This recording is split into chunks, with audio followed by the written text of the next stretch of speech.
This past week, Vinny Curry, 4 tackles, a sack, 1.5 tackles for loss, and 2 QB hits, was all over the place along with his teammates. I want to lump them all in together. I don't want to give Vinny all of the accolades, but he had a good game, as did the rest of the defensive front for the Eagles against the Jets, and he joins us now on the Sports Badge. Vinny, welcome back, man. How are you?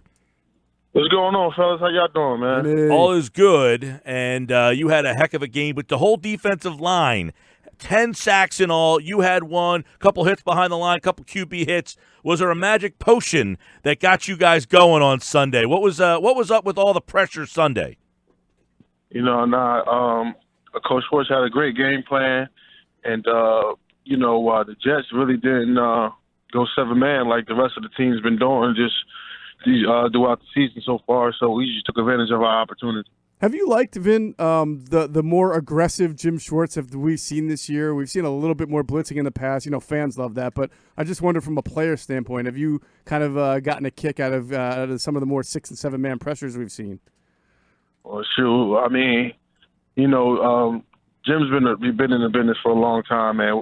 As players, all we got to do is just execute whatever he calls. So, it's been working. Shoot, we winning. Mm-hmm. So. But when he's going to bring 5, 6, or 7, what you guys already can do with 4. So I always wonder if you guys just get a little, when you know what's coming, if you get amped up for that. Nah, we just. I mean, I only can speak for myself. Okay. I just know at the end of the day, I just be like, man, we better execute this thing. But for the most part, as you saw on Sunday, man, guys, those guys did a great job. Orlando, they did a great job stepping in for us, Rodney McLeod. Malcolm Jenkins, those guys did a great job blitzing, man, and they really executed those dialed-up blitzes to the T. Hey, what was Malcolm Jenkins? He seems to be such a great leader for you guys. Did he have any sort of message? It seemed like he was extra vocal about what was happening with the defense the last couple of weeks. I mean, was it Malcolm that had a little extra message for you guys before that game? No, I wouldn't say all that, but man, guys as a whole, it was just time for us to, just be out there and letting our personality show. That's one thing that Doug preaches every week. And, Jim just told us, let's just be us, you know what I mean? That's not try to do nothing more, nothing less. Just go out there, be us, and have fun. That's why you saw guys having fun, just enjoying themselves and playing for one another. So we can expect 10 sacks a week. Have fun, Vinny. Have fun. Hey, Vin, can you speak a little bit to how difficult the assignment was for Scandrick to just basically – I know he was with you guys in training camp, but kind of on the streets for a little bit and to come in. And it wasn't just that he was asked to go out there and cover. I mean, he was on some of those blitzes. We saw him cause that turnover. I thought that was a really key part of the game for his versatility, his veteran nature coming through there. Man, well, he was a good player in Dallas, Mm-hmm. You know what type of player that he is and what type of player – that he demands of himself. So he's a student of the game, one of the smartest guys I've been around. So it was just awesome just to have a hell of a game like that and step right on in. Does a guy have to put in a lot more work behind the scenes when he just gets joined to a team, signed off the street, and only has about a week to prepare to play a significant role? Is there, because we don't get to see that as either fans or media. Right. Does he have to put in a way more work than his fellow teammate to be able to get up to speed on everything like that? Right, but that goes from the coaching staff down to the guys in his room, to all help him get up to speed like that. That goes to show you what type of guys we have around the building.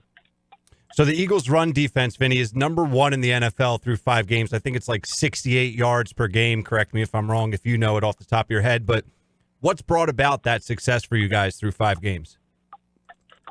Man, we really pride ourselves on that.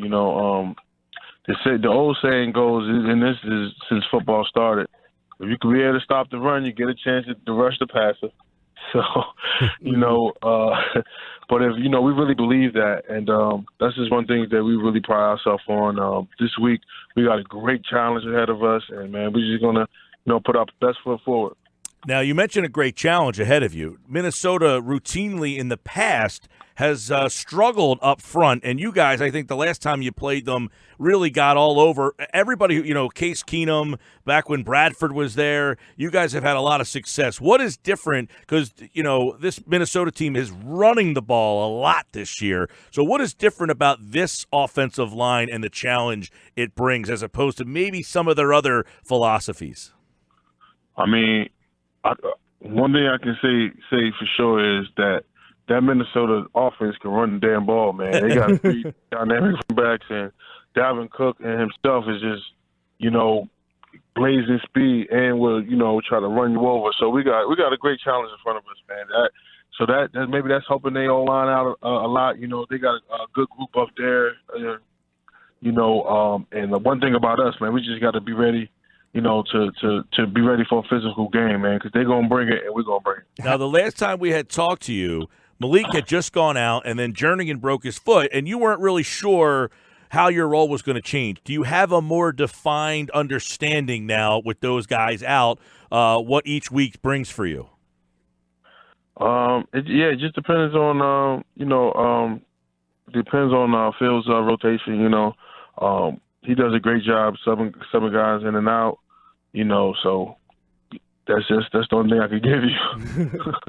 It's funny, Vin, in 2017, right, you were a starter on that team. They win a Super Bowl. Right. You were played a lot on first and second down now, and I know how much you love to hit quarterbacks. Now you're kind of part of that NASCAR package where you come in on the edges, and we saw them move Brandon Graham inside. So you're getting more of an opportunity, I would think, to hit the quarterback this year. Do you appreciate this role as opposed to 2 years ago that you've got? No, I mean, at the end of the day, I like any role. As long as I could, help the team win and contribute in a big way, that's all I really care about. As long as at the end of the game we got a W, shoot, I'm happy as hell. Now, we were just talking earlier about the schedule makers not doing you guys a lot of favors with 3 straight road trips, and who would have thought going into the year that not just 3 straight road trips, all teams were having a winning record right now with the Vikings, the Cowboys, and the Bills. Has Doug said anything to you guys? This is rare. So has Doug said anything to you guys about keeping that one game at a time mentality, or is there anything different in how you guys are planning, knowing that you've got 3 straight road games? I mean, it is what it is. At the end of the day, we're professionals, and like you said, man, he always preached that, take it one game at a time. So that's one thing we got to do. Tomorrow we'll get to working, and we keep our heads down and get this thing rolling. Vinny Curry. Now I got to ask you because we know you're a big WWE fan, right? Right. Did you enjoy the result of the Friday night SmackDown between Lesnar and Kofi Kingston? I thought it was sick. I thought if you wanted to drop the title off Kofi Kingston, who's better to do it than Brock? There was a lot of people complaining that it was so fast. That's all. I didn't have a problem with it, but I just wanted to see your opinion because I know you're a big fan. All right, you're right, man. I mean, people gonna complain about waking up in the morning. True that. This is what it is. You sound like someone who's played in Philadelphia for a couple of years, Vin. Here's a bag of free money. It's too heavy.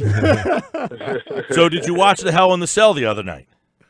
Yes, I did. All right, a lot of people were booing Rollins. They were booing him because they stopped the match. They wanted The Fiend to win the match. Which side were you on? I was on the Fiend side, I'm not going to lie. Look at that. All right.